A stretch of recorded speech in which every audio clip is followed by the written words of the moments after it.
Shinobi are as powerful and respected as the copy ninja Kakashi Hatake, teacher of the 7th Hokage and student of the 4th Hokage. In contrast, the upper rank demons are some of the most iconic Demon Slayer characters, so today, let's put Kakashi to the test against the monsters of Japan.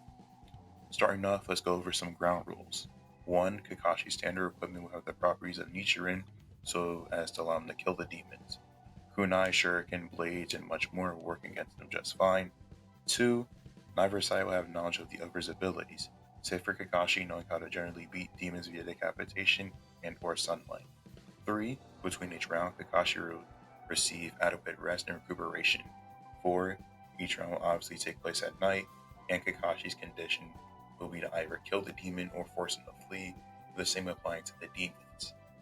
5. I'll be operating under verse equalization assumptions here, if necessary, and I'll be using end of part 1 Kakashi so as to keep the fight a bit more fair.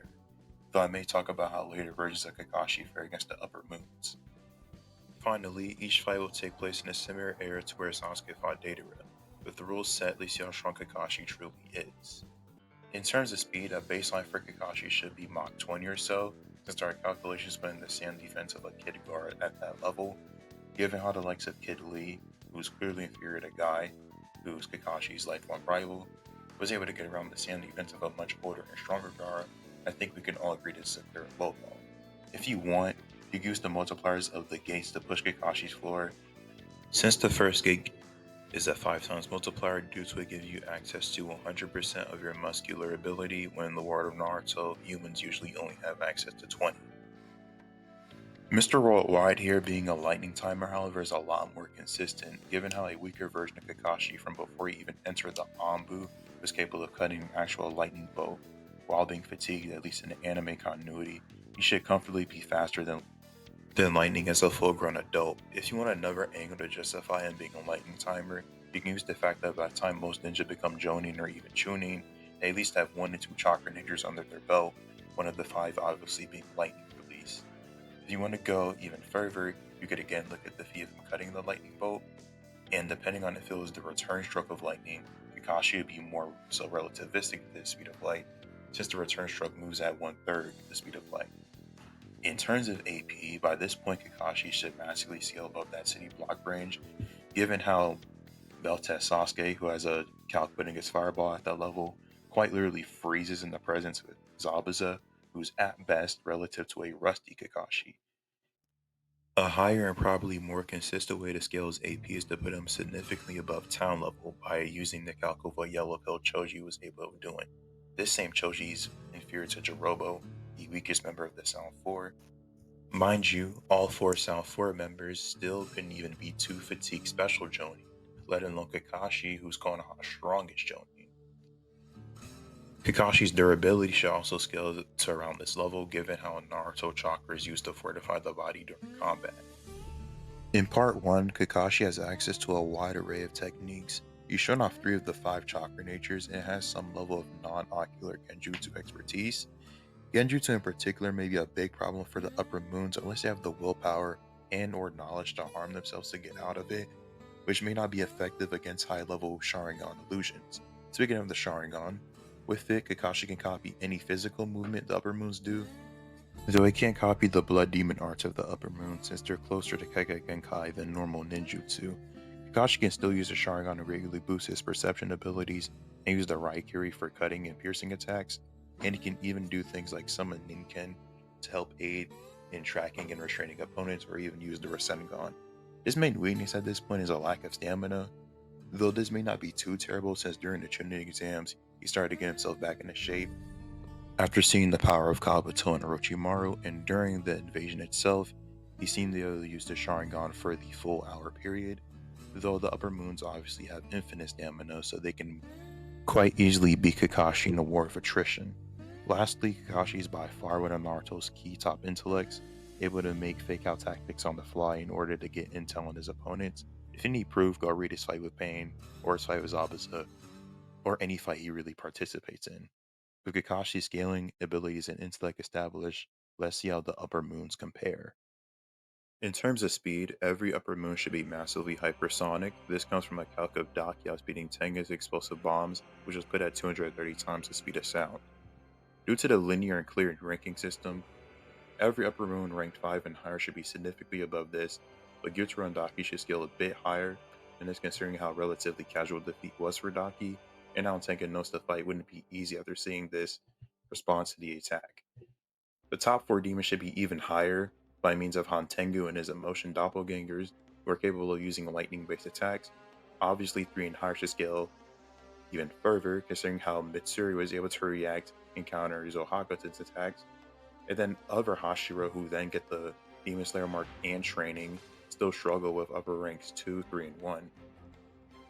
In terms of attack potency, every upper moon should be at or above the large town level, based on Gyutaro's Blood Demon art ravaging the entertainment district. Obviously, the top 3 should be significantly above this AP level, for the same reason they gap the other demons in the speed department. Durability should also scale to around the same level as AP, especially on their necks, since that's where demons typically are the most durable. I'll get into the specific hacks of every demon as I go through each matchup, but for a refresher in general, the demons can regenerate from everything save decapitation, and they have unlimited stamina and blood demon arts, which are basically Kage Genkai specific to each demon.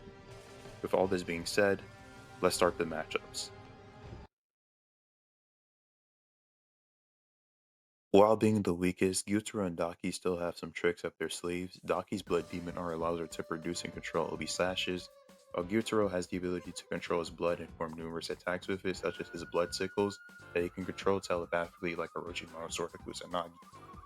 He notes how most people can't resist the poisonous nature of the blood, given how he's shocked at how Tengen can do so literally the chapter after he gets hit by the blood. And to defeat both Gyutaro and Daki, you need to decapitate them and make sure the other doesn't get the chance to reattach their fallen sibling's head. Kakashi could probably just do this via making a shadow clone to handle Daki, who's clearly the weaker of the two, and then 1v1 Gyutaro avoid all his attacks and close in with a right Theory enhanced kunai knife. He can also just pin Gyutaro down using his dog summons like he did Zabuza, and use Sharingan Genjutsu on Daki if she starts to waver psychologically during the fight. Hyouhaku's next up, and while you can maybe argue he's faster than Gyutaro, since Thunder Breathing puts a focus on the user's legs, he's significantly more inexperienced than Gyutaro ever was, and he's highly arrogant. I can very easily see Kakashi reacting to the lightning, cutting through it, and then closing in on Hyouhaku and decapitating him like he did Gyutaro, with relatively low difficulty. Gyoko is next, and while he is faster than Gyutaro and Daki, we don't have too much to work off of. While he does press and trap Muchiro, Muchiro goes on to get 2 amps. Much like Kakashi himself, Muchiro wasn't operating at full strength due to a mental problem. For Kakashi, it was his depression, and for Muchiro, it was his memory issues. Due to these things, we can't get him too far in the speed department aside from vaguely being above Gyutaro. Gyoko has the ability to use vase spells, from teleporting around, kind of like Flying Raijin, to reducing large amounts of water with fish summonings. His most deadly ability lets him turn whatever he punches into fish, although like Gyutaro's poison, I don't see it working much due to the speed gap, and the fact that it needs to be done in its final form, and the fact that Kakashi is highly intelligent. Kakashi probably uses Earth Style to counter any water that gets sent out, and he uses higher speed and his ability to hide underground to it. Gyoko and finish the job. Upper rank 4 Hantengu is insanely hacked out with a plethora of options. This Blood Demon art lets him summon forth emotional manifestations, and each has their own abilities, like Sonic Screams or Electricity. Part of the reason why this is a bit tougher is because of how Hantengu works. You see, on top of dealing with multiple clones that can then merge into one, you have to find the smaller Hantengu hiding inside of a different Hantengu clone, and decapitate that one in order to finish the demon off. Hantengu's emotion clones, like I said before, can also merge into Zohakuten, capable using both lightning and wood dragon based attacks. Kakashi can potentially find the small body by using his sense of smell, as well as a Sharingan to see what would effectively be the chakra equivalent inside the Urami Hantengu body. However, I think Kakashi would have a bit harder time if the other clones don't merge into Zohakuten, since there would be more bodies on the battlefield to deal with. Though Kakashi W could still be possible if a clone or dog summon finds a small Hantengu, it's not like dealing with multiple clones isn't something he's capable of, as seen in the Konoha Crush arc. Overall, I think he takes this one with low to mid difficulty. Really just depends on how Hantengu fights. Hantengu's replacement Nakime might be a bit more manageable. Her Blood Demon art lets her summon and control the entirety of the Infinity Castle, and a particularly troubling part of her arsenal is her reaction timing. She's able to consistently react to and shift around the Infinity Castle in response to an even stronger version of Mitsuri and one who performed well against Hantengu. In addition, she can detect the presence of anyone inside the castle itself.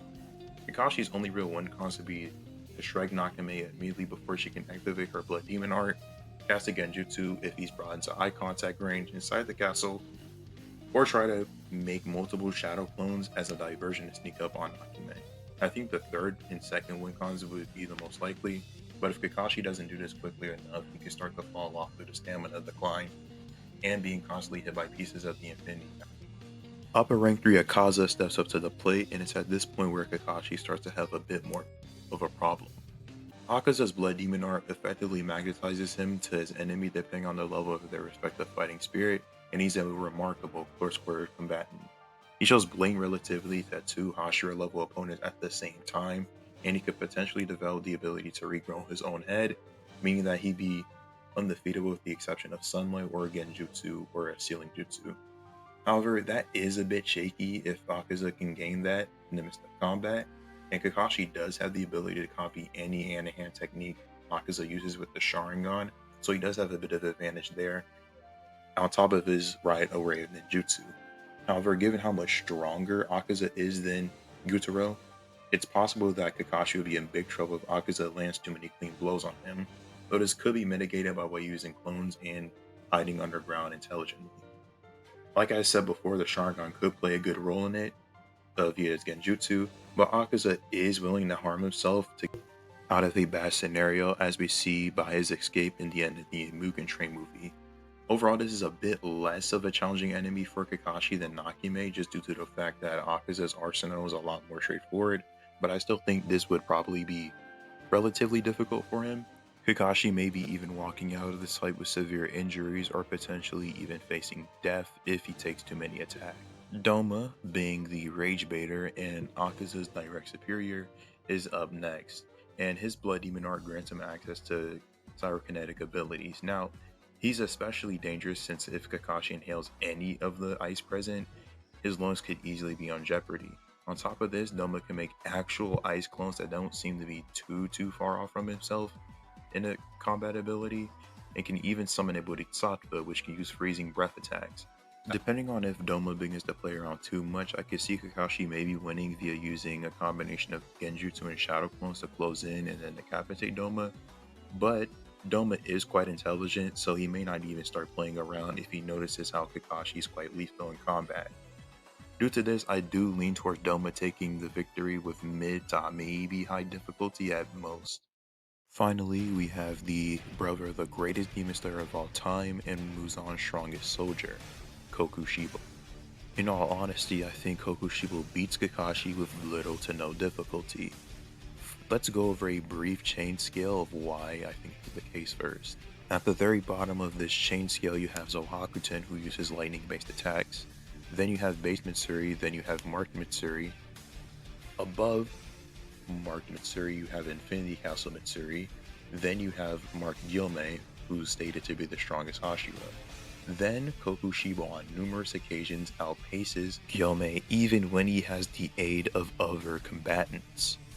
Some of you may point to the Sharingan as a counter to Kokushibo, but Kokushibo possesses his own precognitive abilities via the Demon Slayer Mark's Transparent World. And on top of that, he has long-range attacks via the combination of his Moon Breathing and Blood Demon art, which will cut Kakashi to pieces. His only real hope is a Genjutsu, however I don't know if he's getting that off over Kokushibo, who significantly above lightning timers uses his Blood Demon art to cut him down. All in all, I got Kakashi losing his win with low difficulty. As a bit of a bonus round to all the Kakashi fans, I'll briefly discuss the weakest version of him. I think he can take all 6 of the Kizuki at once. This will be 5 Kage Summoner Kakashi simply because he has more concrete light speed scaling, via him reacting to Sasuke's Susanoo arrows. A much weaker version of Sasuke is able to parry and block the right Kage, the fastest shinobi in his village, who should scale above Darui's laser circus. Kakashi with Kamui and Genjutsu should be able to take down all 6 demons with relatively mid difficulty, mainly due to how draining Kamui is on him even at this point in the series. Hope you guys enjoyed the video. It was my first one. It was pretty stressful to record.